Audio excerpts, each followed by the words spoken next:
রাজশাহীতে অবৈধ অস্ত্র উদ্ধারে যৌথ বাহিনীর অভিযান শুরু হয়েছে। ৪ আগস্ট রাত 12:30 থেকে নগরীর বিভিন্ন এলাকায় যৌথ অভিযান চালায় পুলিশ ও সেনাবাহিনীর সদস্যরা। তবে এই অভিযান থেকে কোনো অস্ত্র উদ্ধারের খবর পাওয়া যায়নি।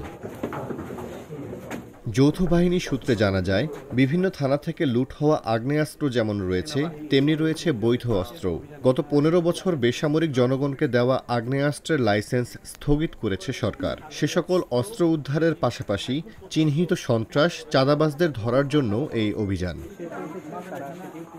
গত 25 আগস্ট স্বরাষ্ট্র মন্ত্রণালয় কর্তৃক জারিকৃত এক প্রজ্ঞাপনে 2009 সালের 6 জানুয়ারি থেকে 2024 সালের 5 আগস্ট পর্যন্ত বেসামরিক জনগণকে দেওয়া আগ্নেয়াস্ত্রের লাইসেন্স স্থগিত করা হয়।